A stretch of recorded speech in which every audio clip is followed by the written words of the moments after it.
Les 96 coureurs se sont élancés de Pouzauges à 11 h ce mardi matin pour une boucle de 173 km à travers le bocage vendéen. Rapidement, deux coureurs tentent une échappée. Dès le 4e kilomètre, l'Espagnol Madrazo de DMP et le Hollandais Bulding de RNL se lancent et creusent peu à peu l'écart avec le peloton jusqu'à 6 minutes 30.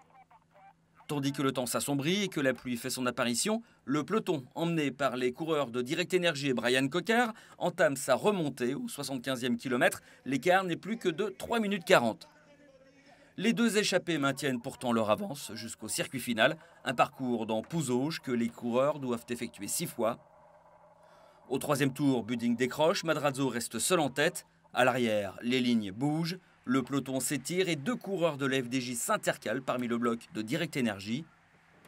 L'écart se réduit à 30 secondes, 2 tours seulement avant l'arrivée.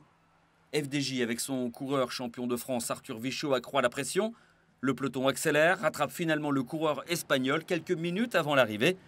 C'est au sprint que tout va se jouer. Justin Jules l'emporte, Vichot est 2e. Madrazo, lui, endosse le maillot rose de meilleur grimpeur.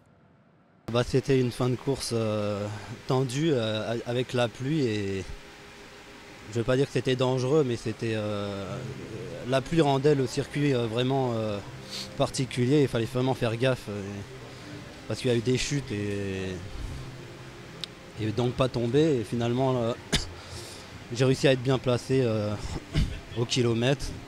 Et puis à 500, au virage à 500 mètres, j'en ai profité pour lancer le sprint. Et je pense avoir fait le trou direct, du coup j'ai tenu l'écart. Prochaine étape ce mercredi entre Ligné en Loire-Atlantique et Angers. Angers où se déroulera l'après-midi la traditionnelle course contre la montre.